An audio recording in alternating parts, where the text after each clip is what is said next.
And welcome to the channel. So इस video lecture में exercise 12.5 के क्वेश्चन नंबर 7 से लेके 10 तक सॉल्व करते हैं। सबसे पहले जो है क्वेश्चन नंबर 9 और 10 कर लेते हैं। आगे जो है वो थोड़ी बहुत हिंट्स लेके फिर वो मैं छोड़ दूंगी, वो आप लोग डेफिनेटली खुद ही कर लीजिएगा। बाकी ये जो क्वेश्चन नंबर 9 और 10 है इसे कम्प्लीटली सॉल्व करते हैं। तो क्वेश्चन नंबर 9 है तो वही सेम, लेकिन थोड़ा सा इसमें डिफरेंस है कि यहाँ पे जैसे हमारे पास कंडीशंस थी तो उनकी दूसरी साइड 0 थी, तो इसमें वो चीज नहीं है। तो क्वेश्चन नंबर 9 अब हमारे पास ये गिवन है और इसको करते हैं सॉल्व। तो ये है क्वेश्चन नंबर 9। इसमें सबसे पहले तो अगर हम कंडीशंस को बना लेना तो इसमें क्या चीज बनती है, y के अकॉर्डिंग अगर हम कंडीशंस को देखेंगे तो यहाँ पे जो कंडीशन हमारे पास बनती है वो है y of 0 which will be equals to the 0, और यहाँ पे जो है वो दूसरी कंडीशन हमारे पास बनेगी, sorry, y of 0 which is equals to the 10, और यहाँ पे बनेगा y of 1 which is equals to the 200, और फिर आगे जो है u of sorry x of 1 which is equals to the 1। इस तरीके से कंडीशंस हमारे पास बन रही हैं। तो लेप्लास इक्वेशन जो कि हमारे पास ये अबव इक्वेशन है, इसको हम कह देते हैं कि ये इक्वेशन नंबर 1 है। इस इक्वेशन नंबर 1 के अकॉर्डिंग हम जिसको जो है पार्सल में लिख रहे होते थे कि हम कह देते हैं कि u which is a function of x T, और उसके बाद लेमडा ले लेते हैं, नेगेटिव लेमडा, और उसके अकॉर्डिंग जब इसको सॉल्व करते हैं तो हमारे पास इस तरीके की फॉर्मेट आती है that x double dash which is equals to the minus y double dash over y, ठीक है। और इसको हम नेगेटिव लेमडा के इक्वल कर रहे होते थे। तो इसके अकॉर्डिंग जब हम एक्स के अकॉर्डिंग कंडीशन बनाते हैं तो वो क्या बनती है, x double dash plus lambda x which is equal to the 0, क्योंकि ये उस साइड पे जाके लेमडा पॉजिटिव हो जाएगा, और यहाँ पे ये माइनस माइनस में कैंसिल वाई वाले टर्म्स में, और ये इसको दूसरी साइड पे लेमडा वाले टर्म को शिफ्ट करेंगे तो ये नेगेटिव में आ जाएगा। तो ये बनेगी y double dash minus lambda y which is equal to the 0। ये हमारे पास कंडीशंस बन गई। अब हम क्या करते हैं कि इसका फर्स्ट केस ले लेते हैं for lambda which is equal to the 0। तो हमारे पास ये एक्स वाली इक्वेशन, चले इसको इक्वेशन नंबर ए और इसको इक्वेशन नंबर बी कर देते हैं। अब ये जो इक्वेशन नंबर ए है इसमें इस वाले टर्म को लेमडा को 0 करेंगे तो ये बन जाएगा x double dash which is equal to the 0। इसकी इंटीग्रेशन करेंगे तो ये बनेगा x of x which is equal to the, जिस तरीके से हम स्टार्टिंग से लेकर आए हैं, कांस्टेंट c1x प्लस इंटीग्रेशन का कांस्टेंट m1 ले लेते हैं। सिमिलरली यहाँ पे अगर हम इस लेमडा वाले टर्म को 0 कर लेंगे तो ये बन जाएगा y double dash which will be equal to the 0। Integration करेंगे, डबल टाइम इंटीग्रेशन होगी तो ये हमारे पास बन जाएगा c2y प्लस m2 इंटीग्रेशन का कांस्टेंट, ठीक है। अब जो हमने कंडीशन इस तरीके से मैंने आपको भी बताई कि अगर हम x के अकॉर्डिंग कंडीशंस देखें तो वो हमारे पास क्या बनेगी। एक हमारे पास कंडीशन है यहाँ पे, ये x के अकॉर्डिंग इधर x आती है तो ये हमारे पास यहाँ पे कंडीशन बनेगी that x of 0 which is equal to the 0, और इसमें से हमारे पास कंडीशन बनेगी कि x of 1 which is equal to the 0। अब यही कंडीशंस अगर हम पुट कर लें हमारी इस इक्वेशन में तो एक कंडीशन हमारे पास आई है x के अकॉर्डिंग के x of 0 which is equal to the 0, तो ये बन जाएगा x of 0 which will be equal to the c1 0 plus m1, 0 will be equal to the m1। तो इस कंडीशन से आया m1 is equal to the 0। अब ये वाली जो फॉर्मेट है ये हमारे पास बन जाएगी x of x which will be equal to the c1x, क्योंकि m 0 हो गया। उसके बाद इसमें दूसरी कंडीशन पुट करते हैं जो कि x of 1 which is equal to the 0, तो ये बन जाएगा x of 1 will be equal to the c1 of 1, ठीक है। तो ये अब यहाँ से बन जाएगा x of 1 which will be equal to the 0, और ये बन जाएगा c1 b0। अब देखें कि x ऑफ x जो है ये हमारे पास ये बचा था m0 करने के बाद, अब यहाँ पे c1 भी 0 हो गया तो ये हमारे पास x ऑफ x जो है वो 0 आ गया। x ऑफ x जब 0 आ गया तो y का कोई भी सोल्यूशन आए वो ट्रिवियल ही बनेगा क्योंकि मल्टीप्लाई में पड़े हुए हैं। ठीक है, आप जो है वो एग्जाम में इस तरीके से भी बोल सकते हैं, क्योंकि x 0 आ गया है, आप उसको रेफरेंस दे सकते हैं, क्योंकि x 0 आ गया है तो y अब जो भी निकलता है तो हमारा सोल्यूशन ट्रिवियल ही बनेगा। या इससे बेस्ट ये है कि आप y को सोल्व करो और बाद में आप इनकी मल्टीप्लीकेशन करो, क्योंकि मैं यहाँ पे सिर्फ समझाने की हद तक कर रही होती हूँ। तो जब एक वैलिड आंसर मेरे पास, एक वैलिड रेफरेंस, एक वैलिड एक्सप्लेनेशन आ जाती है तो मैं इसको छोड़ देती हूँ। उसके बाद इसके सेकंड केस पे आ जाते हैं, और इसका सेकंड केस हम ले लेते हैं फॉर लेमडा लेस देन 0। अगर हम लेमडा लेस देन 0 ले तो हम ले लेते हैं lambda is equal to the negative n square which is less than 0।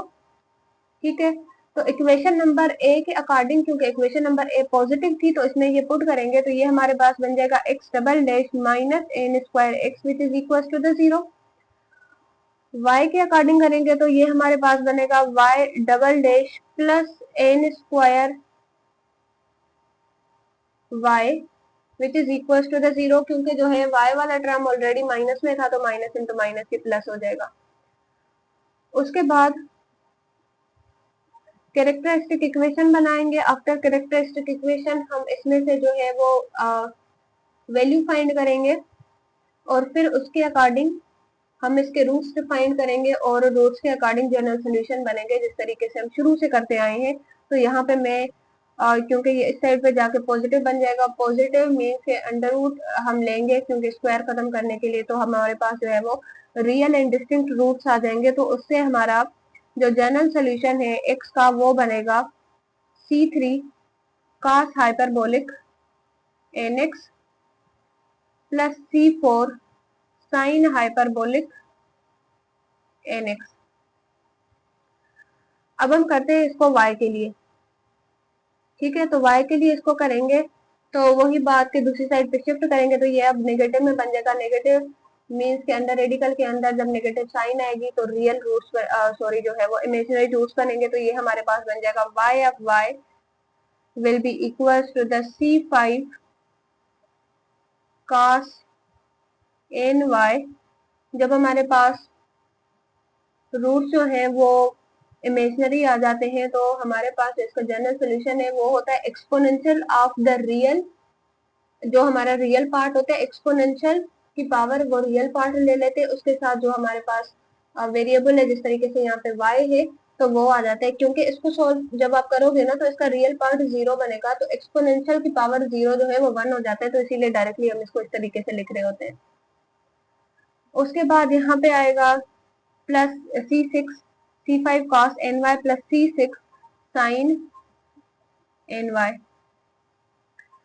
अब इसमें कंडीशंस पुट करते हैं। जब x के अकॉर्डिंग हम कंडीशंस पुट करेंगे तो एक कंडीशन हमारे पास है x of 0 which is equal to the 0, तो ये बन जाएगा x of 0 which is equal to the c3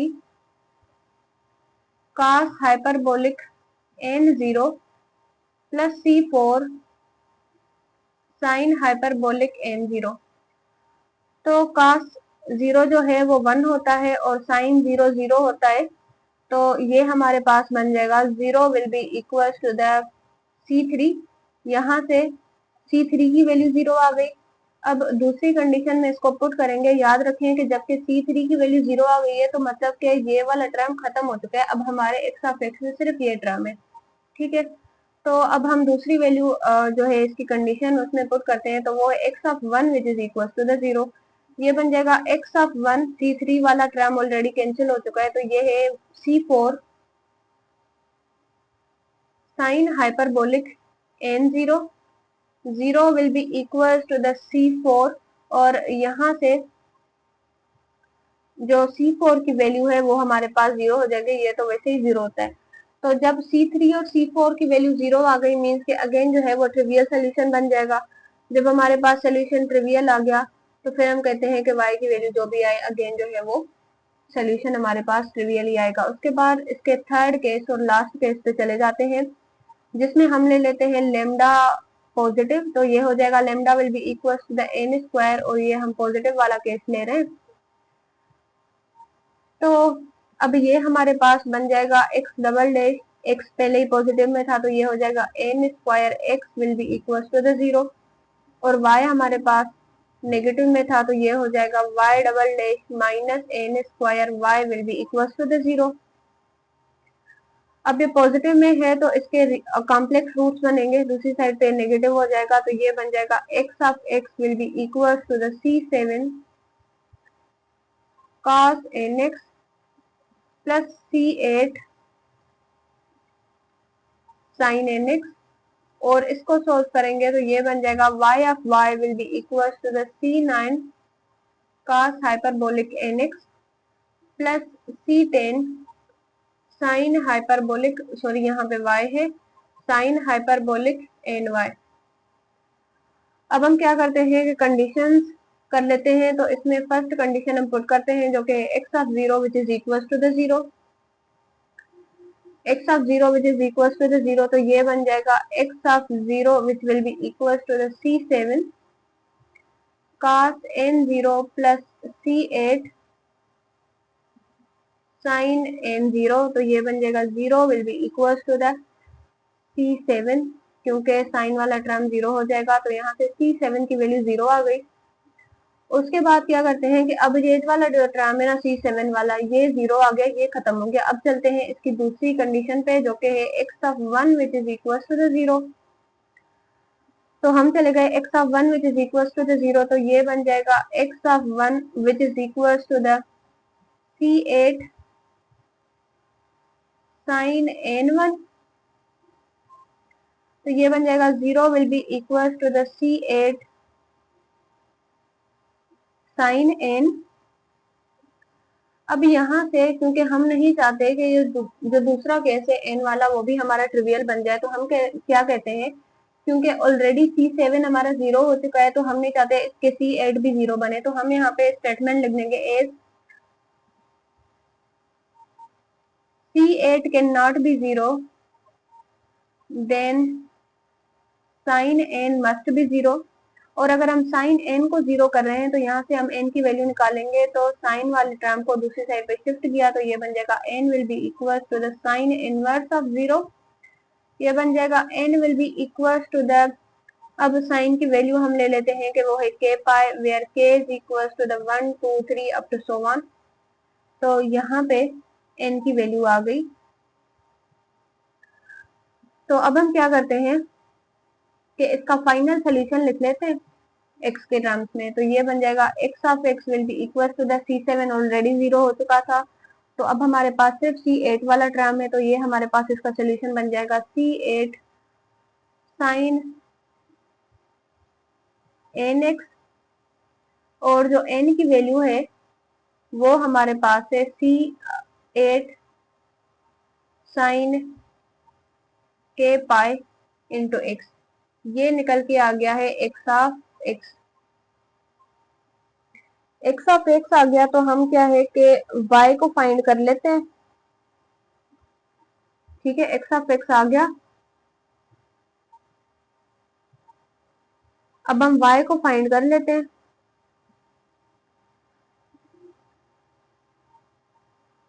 तो जब हम y को फाइंड करेंगे तो सोल्यूशन तो हमने कर लिया, ऊपर वाली इक्वेशन में से इसके निकालते हैं अभी वैल्यूज, इसकी जो कंडीशंस है।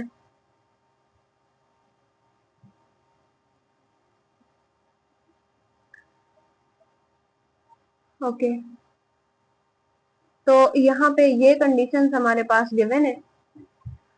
अच्छा, एक चीज मैं आपको इधर से समझा देती हूँ, क्योंकि यहाँ पे कंडीशंस जो है वो इस फॉर्मेट में गिवन है कि मैंने आपको जब थ्योरी करवाई थी तो मैंने बोला था कि जब हम ये क्वेश्चन आएंगे तो मैं उधर समझा दूंगी। हाँ, अब जो ये वाले क्वेश्चन है ना, क्वेश्चन नंबर 9 और क्वेश्चन नंबर 10, ये इन दो प्रॉब्लम से रिलेट करते हैं। जैसे यहाँ पे है प्रॉब्लम नंबर 1 और ये प्रॉब्लम नंबर 2। इसमें देखें कि इस तरीके का फॉर्मेट जब भी होगा ना हमारे पास, जब भी यहाँ पे कोई ना कोई एफ ऑफ एक्स और जी ऑफ एक्स फंक्शन गिवन होगा, तो उसके अकॉर्डिंग थोड़ा सा डिफरेंट मेथड है इसके सोल्यूशन का। तो यहाँ पे जो भी टर्म है हमारे पास, जिस तरीके से हमारे पास मेरे ख्याल से उधर 100 गिवन था तो वो एफ ऑफ एक्स है, और दूसरी साइड पे जो भी टर्म गिवन थी मेरे ख्याल से 1 था या कुछ भी था, तो वो हमारे पास जी ऑफ एक्स है। अब इनको सोल्व करने का तरीका क्या है कि इनके हमारे पास फार्मूलाज है। अगर तो u ऑफ x जो है वो फाइनल u ऑफ x जो हम निकाल रहे होते हैं उसके वो आता है in terms of sine x, ठीक है, इन टर्म्स ऑफ x। अगर वो x के टर्म्स में आ रहा है तो उसकी an की फार्मूला ये है और उसकी bn की फार्मूला ये है। अगर वो इन टर्म्स ऑफ y आ रहा है तो उसकी an की फार्मूला ये है और उसके bn की फार्मूला ये है। अब मैं आपको जो है वो करवाती हूँ, ये फार्मूलाज आप ध्यान से रख लें। अभी हम u ऑफ x फाइंड करेंगे, उसमें से हमें पता चलेगा कि यहाँ पे x आ रहा है या y आ रहा है, तो उसके अकॉर्डिंग हम जो है वो इसको सॉल्व करेंगे। ठीक है, तो अब इसका फाइनल फॉर्मेट लिख लेते हैं। फर्स्ट केस जो है वो भी हमारा ट्रिवियल बन गया था और सेकंड केस भी ट्रिवियल बन गया था। मतलब ये है कि हमारे पास जो नॉन ट्रिवियल सोल्यूशन है वो सिर्फ और सिर्फ थर्ड केस है। तो यहाँ पे जब इसका फाइनल हम लिखेंगे नॉन ट्रिवियल सोल्यूशंस, तो ये है हमारे पास u of x y which is equal to the n terms में आ रहा है when n is greater than 0 के x of x and y of y। और x ऑफ x की वैल्यू है हमारे पास c8 sine k pi x और c9 cos hyperbolic ny plus c10 sine hyperbolic ny। ये दो वैल्यूज है। अब हम क्या करते हैं कि इसको समीशन की फॉर्मेट में लिख देते हैं। सबसे पहले इनको मल्टीप्लाई करेंगे, C8 को जो है वो इस वाले टर्म के साथ भी मल्टीप्लाई करेंगे और इस वाले टर्म के साथ भी मल्टीप्लाई करेंगे। तो हम कह देते हैं कि जब C8 को C9 वाले टर्म के साथ मल्टीप्लाई करें तो ये जो कांस्टेंट है C8 और C9, हम कह देते हैं कि ये कोई ना कोई, क्योंकि ये कांस्टेंट है तो हम कह देते हैं let C8 into the C9 which is equal to the AN। ठीक है, इस तरीके से यू एन ऑफ एक्स जो है, बल्कि यहाँ पे अब एन नहीं दें क्योंकि हम फाइनल फॉर्मेट लिख रहे हैं, तो ये बन जाएगा हमारे पास summation n is equal to the, sorry k is equal to the, क्योंकि यहाँ पे जो है वो हम के ले रहे हैं, सॉरी इधर भी जो है एन की जगह पे आप यहाँ पे भी के पाई लगा दो और यहाँ पे भी एन की जगह पे के पाई लगा दो, तो ये हो जाएगा summation n is equal to the, sorry k is equal to the 1 to infinity a n cos hyperbolic k pi y। ठीक है, इसी तरीके से C8 को जो है वो C10 वाले टर्म के साथ मल्टीप्लाई करेंगे। अब यहाँ पे तो उसको हम यहाँ पे लिख देंगे कि C8 और C10 जो है ये दो कांस्टेंट है, तो हम कह देते हैं कि ये बी एन के इक्वल है, तो ये हमारे पास बन जाएगा b n will be equal to the hyperbolic sine hyperbolic k pi y। और ये वाली जो टर्म थी जो दोनों के साथ क्योंकि हम मल्टीप्लाई कर रहे थे तो डेफिनेटली ये सबके साथ दोनों के साथ आएगी, तो इसको हम यहाँ पे कॉमन निकाल के बाहर लिख देते हैं, तो ये बन जाएगा साइन के पाई एक्स। ये निकल के आ गया u ऑफ एक्स। अब हमें क्या करना है कि यहाँ पे ये जो कांस्टेंट है ना a n और b n, ये फाइंड करेंगे from the given boundary conditions. तो देखिए कि क्वेश्चन जो है वो इन टर्म्स ऑफ एक्स आया है। अब उसके अकॉर्डिंग हमारे पास जो ए एन की वैल्यू थी वो क्या है, एक दफा चेक कर लेते हैं। ए एन की वैल्यू यहाँ पे हमारे पास है 2/a integration from 0 to a f of x sin n pi over a into x dx। ठीक है, तो ये हमारे पास है 2/a integration from 0 to a f of x sin n pi over a into x dx। Check कर लें एक दफा, यहाँ पे भी x आएगा, ठीक है, अब बाकी ठीक है। तो इधर यहाँ पे over a into x d x. Okay, तो अब जैसे कि मैंने स्टार्टिंग में ही अभी आपको जब समझा रही थी फार्मूलाज वगैरह, तो मैंने बताया कि एफ ऑफ एक्स और जी ऑफ एक्स वाला सीन। तो यहाँ पे ये वाली जो टर्म है ना, ये हमारे पास है एफ ऑफ एक्स और ये वाली जो टर्म है ये हमारे पास है जी ऑफ एक्स। ठीक है, ये दो टर्म्स है। एफ ऑफ एक्स को हम यूज करेंगे ए एन के लिए और जी ऑफ एक्स को हम यूज करेंगे बी एन के लिए। अब जो है वो सिंपल इंटीग्रेशन है जिस तरीके से हम करके आए हैं, लेकिन फिर भी मैं जो है इस क्वेश्चन को सही तरह से सॉल्व कर लेती हूँ कंप्लीटली। तो ये बन जाएगा a n will be equal to the 2/a, और स्टार्टिंग में कंडीशन, जो क्वेश्चन की कंडीशन हमारे पास गिवन है, क्वेश्चन की जो कंडीशन हमारे पास गिवन है, सॉरी लेप्लास इक्वेशन में हाँ गिवन थी, हाँ ये क्वेश्चन हमारे पास है। तो इसकी जो कंडीशंस हमारे पास हैं वो है फ्रॉम 0 टू ए, ठीक है। और यहाँ पे हमारे पास किस तरीके से पता चलेगा कि ये जो ए की वैल्यू है वो क्या है। तो पिछली एक्सरसाइज की तरह यहाँ पे देखें कि ये जो y की वैल्यू है वो 0 से जा रही है और 1 तक। तो मतलब ये कि हमारे पास जो इसकी वैल्यूज हैं वो है फ्रॉम 0 टू 1, ठीक है। तो यहाँ पे a था, तो a की वैल्यू जो है वो हमारे पास 1 है, तो मैं इसको नहीं लिखती, तो ये बन जाएगा integration from 0 to 1 f of x. अब एफ ऑफ एक्स की वैल्यू 100 थी, उसके बाद है sine n pi over a की वैल्यू हमारे पास 1 है इंटू एक्स डी एक्स। अब सिंपली इसकी इंटीग्रेशन है, तो इसको इंटीग्रेट करेंगे, कांस्टेंट को बाहर लिख देती हूँ, तो ये इसके साथ मल्टीप्लाई होकर 200 हो जाएगा। और हम इसकी इंटीग्रेशन कर लेते हैं, तो साइन की इंटीग्रेशन करेंगे तो ये बन जाएगी नेगेटिव कॉस, यहाँ पे क्योंकि हम इन टर्म्स ऑफ के चल रहे हैं, क्योंकि हमने एन की वैल्यू के में निकाली थी, तो यहाँ पे के पाई आ जाएगा, और सिमिलरली यहाँ पे भी हमारे पास के पाई आ जाएगा।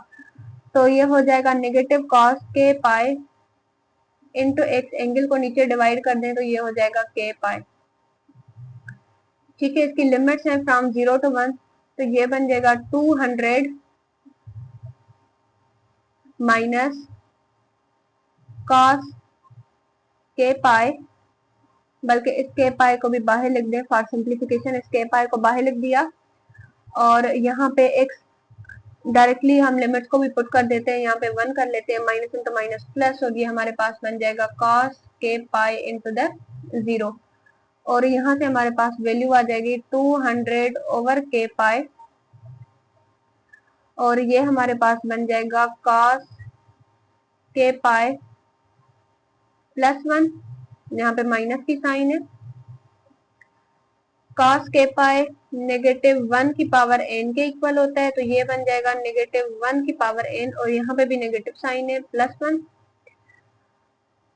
तो यहाँ पे ये चीजें मैंने आपको 11 चैप्टर में समझाई थी कि अगर ये इस तरीके से लिखा हुआ है कि -1 की पावर -1 और आगे भी माइनस साइन है, तो इसको इस तरीके से लिखा जा सकता है दैट -1 इंटू -1 की पावर n, ठीक है। तो यहाँ पे बेसिस सेम है तो पावर ऐड हो जाएंगी, और ये हो जाएगा n+1। तो हमने वही चीज यहाँ पे कर दी कि हम कह देते हैं कि 200 ओवर के पाई, ठीक है, 200 ओवर के पाई, या बल्कि बेहतर है कि क्योंकि 1 को हम आगे लिख देते हैं, ठीक है, 1 को आगे लिख देते हैं और सिंपली यहाँ से माइनस कॉमन निकाल लेते हैं। वैसे ये भी हो सकता है और इस तरीके से भी हो सकता है, तो मैं यहाँ पे माइनस को कॉमन निकाल रही हूँ ताकि जो है वो आंसर अकॉर्डिंग टू बुक आ जाए हमारे पास आंसर। तो वैसे ये भी सही है, इसको भी सिंप्लीफाई करोगे तो वापस से यही चीज हमारे पास बन सकती है।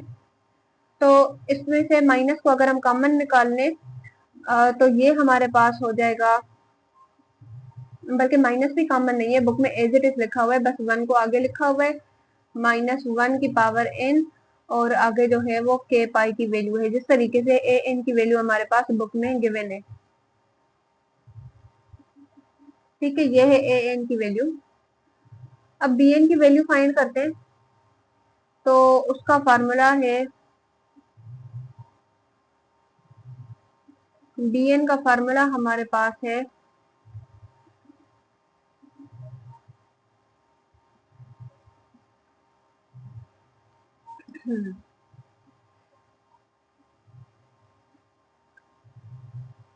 ये थोड़ा सा लंबा है, bn will be equals to the 1 over sin n pi over b, bn is equals to the 1 over sin hyperbolic n pi over b over a into b, sorry, ये हमारे पास है ओवर ए इंटू बी, उसके बाद है 2 over ए,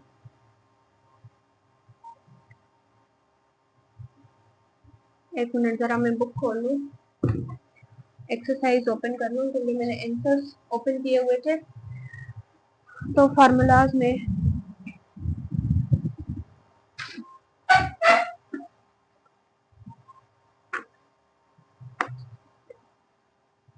okay, तो ये हमारे पास है bn is equals to the 1 over sin hyperbolic n pi over a, 2 over a, integration from 0 to a g of x sin n pi over a into x dx minus an cos hyperbolic n pi over a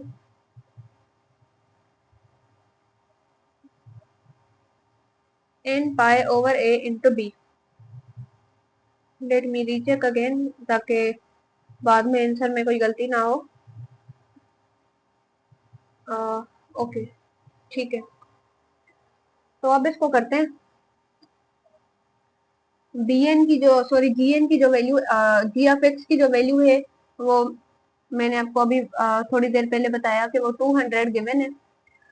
अब इसको solve करते हैं, तो ये हमारे पास बन जाएगा bn will be equals to the 1 over sine hyperbolic n pi over a की वैल्यू जो है वो 1 ही गिवन है, और b, अब b यहाँ पे क्या है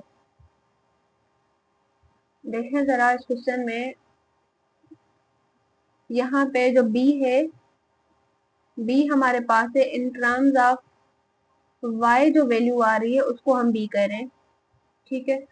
तो अगर हम यहाँ पे देखें अपने क्वेश्चन में, तो इन टर्म्स ऑफ y जो हमारे पास वैल्यू आ रही है ऊपर वाली इक्वेशन में वो है फ्रॉम 0 to 1, तो b भी हमारे पास 1 ही गिवन है, b भी 1 ही गिवन है, तो a भी 1 है और b भी 1 है। और साथ मैंने अभी थोड़ी देर पहले आपको बताया क्योंकि हमने n जो है वो क्वेश्चन में ले लिया हुआ था साइन nx, और जो n की वैल्यू हम ले रहे हैं वो हमने k ली है, तो यहाँ पे हम k लगा देंगे, इधर भी k आ जाएगी और यहाँ पे भी k आ जाएगा और यहाँ पे भी k आ जाएगा, ठीक है। तो ये है साइन हाइपरबोलिक k पाई, उसके बाद 2 इंटीग्रेशन फ्रॉम 0 टू a हमारे पास 1 है, g ऑफ x की वैल्यू 200 है, उसके बाद है sine k pi over a हमारे पास अगेन 1 है into x d x minus a n. अब ए एन की वैल्यू हमने क्या निकाली, ए एन की हमने वैल्यू निकाल रखी है जो कि है 200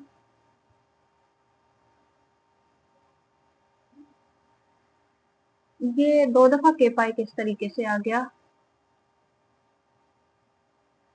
ये यहाँ पे के पाई नहीं है, ये एक ही के पाई है जो कि हम ऑलरेडी कॉमन निकाल चुके हैं। तो ये हमारे पास है 200,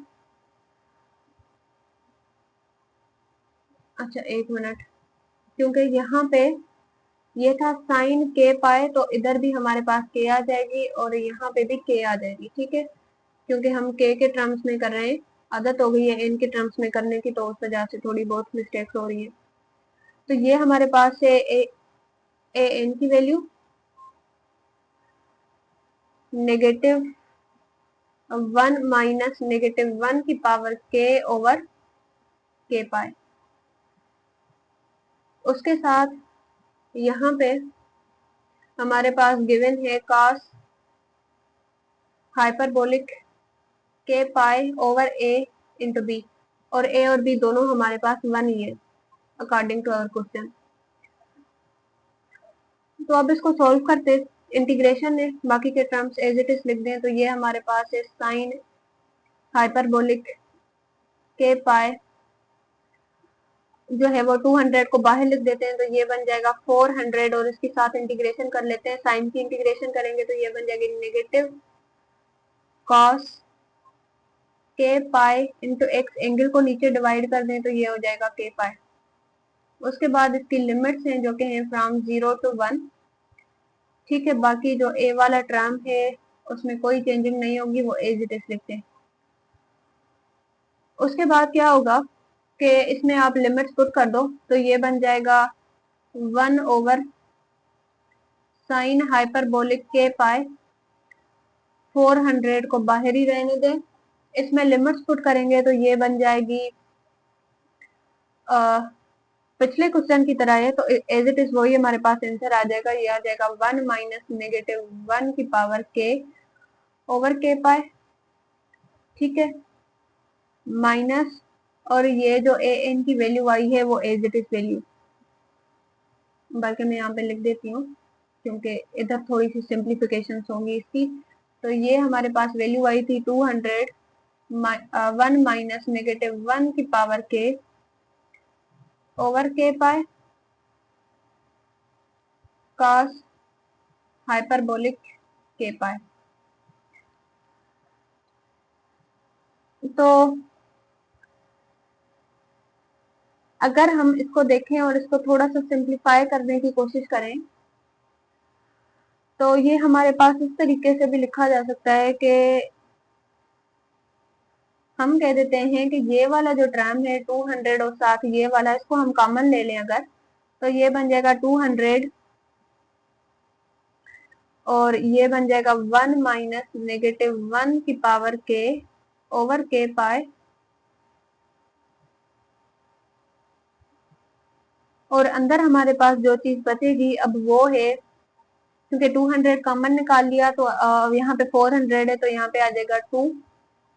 ठीक है, ये वाला पूरा टर्म जो है वो भी बाहर निकल गया, और इसके ओवर में यहाँ पे है हमारे पास साइन हाइपरबोलिक के पाई, बल्कि साइन हाइपरबोलिक के पाई दोनों के साथ था क्योंकि मल्टीप्लाई में पड़ा हुआ है तो दोनों के नीचे आ जाएगा। और यहाँ से ये चीज और ये चीज हम कॉमन ले चुके हैं, तो अब जो बचता है वो ये है, और यहाँ पे हम लिख देंगे माइनस कॉस हाइपरबोलिक के पाई, और यही आपका आंसर है इस क्वेश्चन का। सेम इसी तरीके से क्वेश्चन नंबर 10 भी गिवन है, बिल्कुल एज इट इज है। उसमें क्या होगा कि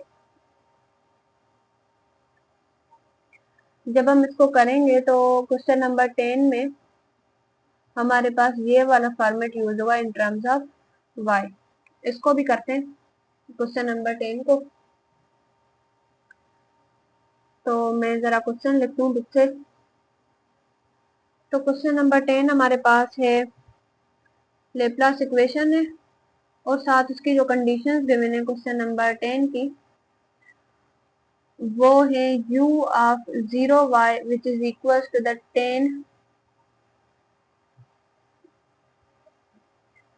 10y।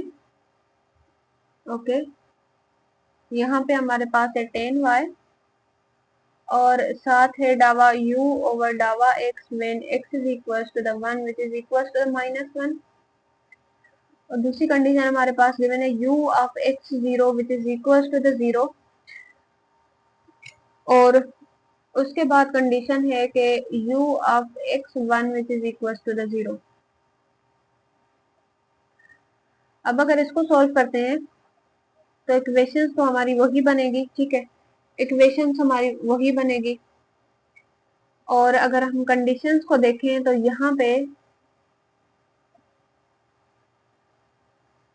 यहाँ से हमारे पास कंडीशन निकलेगी y of 0 which is equal to the 0, और यहाँ से हमारे पास कंडीशन निकलेगी y of 1 which is equal to the 0। ठीक है, तो आप इसको y के अकॉर्डिंग जब सोल्व करोगे तो इसका फर्स्ट एंड सेकंड जो केस है ये ट्रिवियल बन जाएगा, फर्स्ट एंड सेकंड केस इसका ट्रिवियल बन जाएगा। उसके बाद हम डायरेक्टली इसके थर्ड केस पे आते हैं। अब मैं ये थोड़ा सा डायरेक्ट करूंगी। तो थर्ड केस में जब आएंगे तो x की वैल्यू क्योंकि नेगेटिव हो जाएंगी, नेगेटिव n स्क्वायर हो जाएगा, तो ये हमारे पास x की वैल्यू हमारे पास आ जाएंगी c3 cos hyperbolic nx plus c4 sine hyperbolic nx।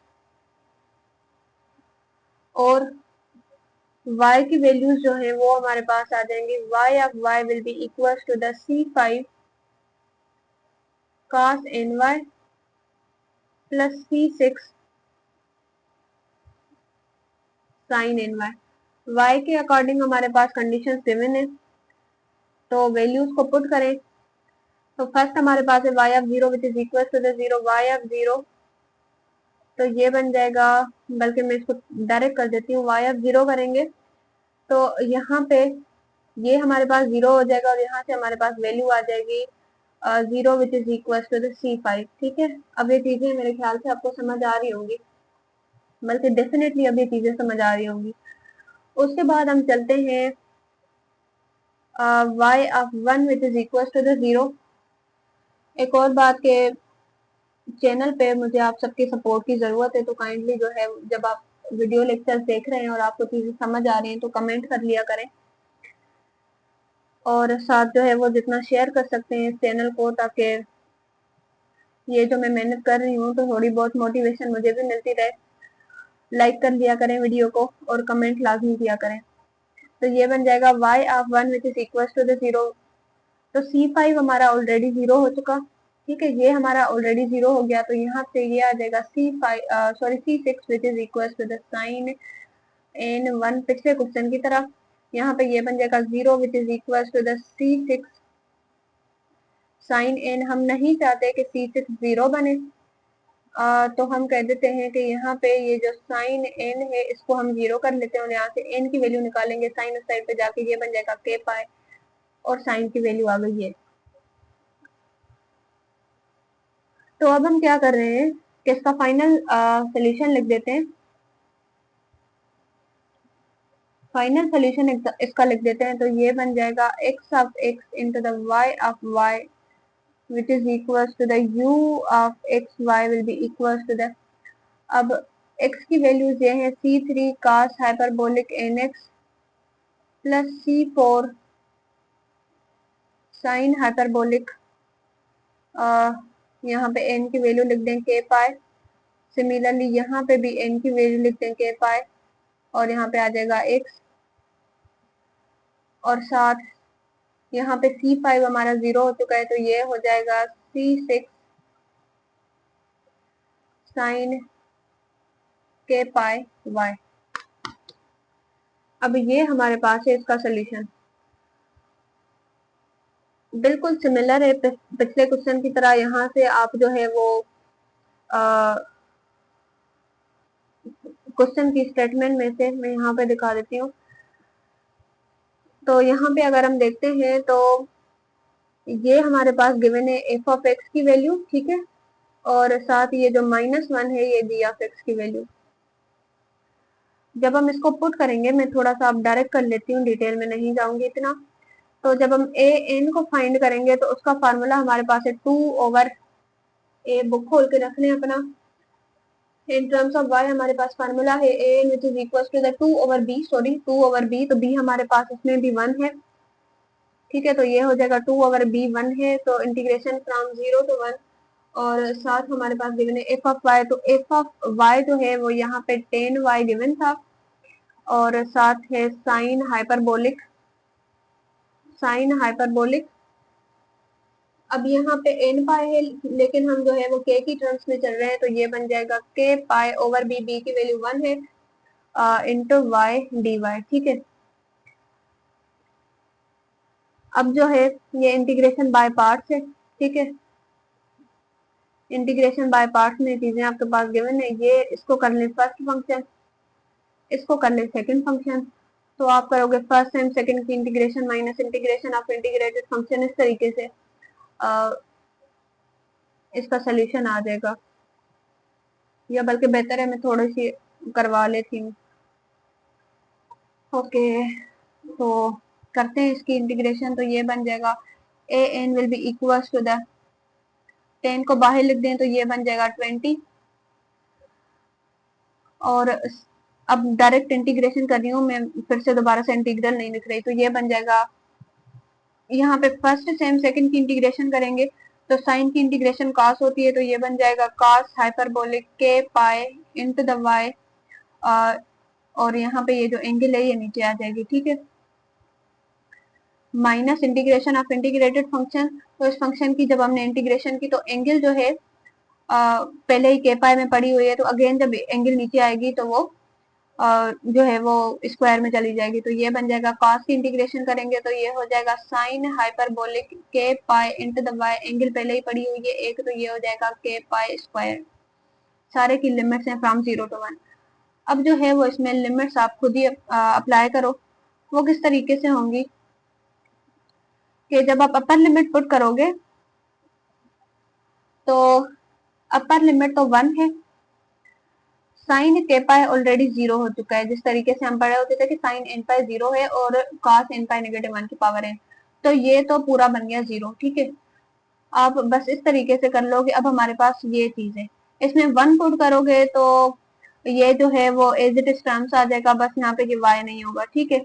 और ये आगे भी हमारे पास y नहीं होगा। और इसमें जब आप cos की वैल्यू 0 पुट करोगे तो ये पूरा 0 बन जाएगा, क्यों? क्योंकि यहाँ पे y पड़ा हुआ है, तो जब आप इस पे 0 पुट करोगे तो ये इसकी वैल्यू 1 आएगी, लेकिन 0 के साथ 1 मल्टीप्लाई होकर 0, मतलब कि जो ए इन का फाइनल आंसर आएगा वो हमारे पास आ जाएगा 20 ओवर के पाई को बाहर लिख दें और ये हमारे पास बन जाएगा यहाँ पे cos हाइपरबोलिक के पाई। ये आपके पास ए एन की वैल्यू है। उसके बाद फाइंड करें इसके बी एन की वैल्यू, तो बी एन का फार्मूला मैं पढ़ती जा रही हूँ, आप लोग भी अपना बुक खोल के रख लें। ये हमारे पास है 1 over sine hyperbolic n pi over b into a 2 over b, और ये सारी चीज जो भी गिवन है, ठीक है। अकॉर्डिंग टू द सोल्यूशन आपके पास जो बी एन का वैल्यू है वो 0 बन जाएगा। अब आप इसको सॉल्व करो, कुछ ऐसे सर्कमस्टांसेस बन जाएंगे कि बी एन का वैल्यू जो है वो 0 बन जाएगा। जब बी एन का वैल्यू 0 बन जाएगा तो जो भी वैल्यूज थे आपको ए एन और बी एन के फाइंड करने के लिए बोले गए थे वो अब फाइंड हो गए। उसके बाद हम चलते हैं इसके रिमेनिंग क्वेश्चंस पे, क्वेश्चन नंबर 7 और क्वेश्चन नंबर 8। तो क्वेश्चन नंबर 7 को देखते हैं। एक मिनट जरा, क्वेश्चन नंबर 7, ठीक है। तो क्वेश्चन नंबर 7 के अकॉर्डिंग लेप्लास इक्वेशन में कंडीशंस वो ही है कि x double dash minus x double dash plus lambda x which is equal to the 0, y double dash minus lambda y which is equal to the 0। Mostly हमारे first दो cases तो trivial बन रहे हैं, ठीक है। और अब आप इसको देखोगे कि ट्रिवियल बनते हैं कि नहीं। जो बुक हमारे आंसर में बुक में जो हमारा आंसर है, मुझे जरा चेक करने दें, हाँ। तो इस आंसर के अकॉर्डिंग आपकी जो फर्स्ट दो कंडीशंस है वो ट्रिवियल बन जाएंगी, फर्स्ट दो कंडीशंस ट्रिवियल बन जाएंगी। उसके बाद आप डायरेक्टली मूव करोगे इसकी थर्ड कंडीशन पे। आप इसको सही तरह से सॉल्व करिएगा, लेकिन अगर बिल्कुल नहीं होता तो आई ट्राई कि मैं इस पे वीडियो लेक्चर बना दूंगी, ठीक है। इसमें इस तरीके से आंसर में टर्म्स यूज हो रहे हैं, n cos hyperbolic n x sine hyperbolic n x. तो ये क्वेश्चन मेरे ख्याल से क्वेश्चन नंबर 5 या क्वेश्चन नंबर 6 था, आई गेस क्वेश्चन नंबर 5 था जो कि हमने किया था, जो मैंने बोला भी था कि थोड़ा सा कॉम्प्लिकेटेड है, तो ये उस हिसाब से सॉल्व होगा। अगर मैं कंडीशंस आपको निकाल के दे दूं तो यहाँ पे अगर हम देखें तो यहाँ से कंडीशन निकल रही है y of 0 which is equal to the 0, ठीक है। और दूसरी कंडीशन है y of pi which is equal to the 0, मतलब कि आप y के अकॉर्डिंग चलोगे, उसको देखोगे, उसके अकॉर्डिंग ही आपके ट्रिवियल सोल्यूशन बनेंगे। उसके बाद हम आ जाते हैं अपने इस क्वेश्चन पे, ठीक है, क्वेश्चन नंबर 8 पे। तो क्वेश्चन नंबर 8 इज अगेन वही हमारे पास लेप्लास इक्वेशन है, उसको सॉल्व करेंगे और वही कंडीशंस बनेंगी। आप इसको देखो कि किस तरीके से एक जो है वो nth वाला टर्म तो डेफिनेटली हमारा ट्रिवियल बन ही रहा है, बाकी इसका जो केस नंबर फर्स्ट है वो कुछ कुछ सेंस में नॉन ट्रिवियल बना है। तो अब आप इसको सॉल्व करोगे तो चीजें आपको पता चलेंगी कि ये किस तरीके से इसके सोल्यूशंस आ रहे हैं। बाकी अगर मैं इसकी भी कंडीशंस आपको निकाल के दे दूं, अब तक तो आपको समझ भी आ गई होंगी कि किस तरीके से इसकी कंडीशंस करे हैं। तो इस वाले डेरिवेटिव वाले पार्ट में नहीं जाएंगे क्योंकि ये फिर आगे टर्म्स में यूज होगा। तो यहाँ से अगर हम इसकी कंडीशन निकालें मैं इधर कर लेती हूँ, इसकी कंडीशन सबसे पहले निकाल लेते हैं। तो ये हमारे पास बन जाएगा x of 0 which is equal to the 0, और अगर हम इसके अकॉर्डिंग चलेंगे तो इसमें कंडीशन आएगी x of 1 which is equal to the 0। अब ये दो आपके पास कंडीशन है क्वेश्चन नंबर 8 की, और इसके अकॉर्डिंग आप इसको सॉल्व करें। बाकी मैं फिर भी बता चुकी हूँ कि अगर question number 7 is little bit tricky, question number 8 में बिल्कुल कोई चीज नहीं है, कुछ भी नहीं है ऐसा कि आप जो है वो आपसे ना हो। मेरे ख्याल से ये जो क्वेश्चन नंबर 8 है ना, ये भी क्वेश्चन नंबर 9 और 10 की तरह ही सोल्व होगा, जितना मुझे देखने में इसको लग रहा है। क्योंकि यहाँ पे हमारे पास जो टर्म्स गिवन है ना, यहाँ पे ये एफ ऑफ एक्स वाले फॉर्मेट में चीजें गिवन है, तो हो सकता है कि ये उसी तरीके से सोल्व हो। अगर ये उसी तरीके से होता है तो फिर तो कोई मसले वाली बात ही नहीं है। उसमें तो सिंपल आपने इंटीग्रेशन केसेस फाइंड करने हैं, यू ऑफ एक्स फाइंड करना है नॉन ट्रिवियल सोल्यूशन का, उसके बाद आपके पास फार्मूलाज गिवन है और बी एन के formulas in terms of y भी गिवन है, इन टर्म्स ऑफ x भी गिवन है, उसके अकॉर्डिंग आप इसको सॉल्व करो। ऐसी कॉम्प्लिकेशंस वाली उसमें कोई बात नहीं है, वो आराम से सॉल्व हो सकता है। इंटीग्रेशन अब तक आपकी स्ट्रांग हो चुकी होगी, चाहे सिंपल इंटीग्रेशन हो, इंटीग्रेशन बाय पार्ट्स हो, इंटीग्रेशन बाय पार्ट्स में भी चाहे नॉन लीनियर टर्म्स हो, जो भी है आपको अब तक तो समझ आ ही गया होगा। उसके बाद जो इसके रिमेनिंग क्वेश्चन है इंशाल्लाह जल्दी उन्हें भी कवर करेंगे, और उसके बाद मूव करेंगे अपने नेक्स्ट सेक्शन पे, जो कि है non homogeneous boundary value problems. अब तक के लिए यही। Thank you so much and Allah Hafiz.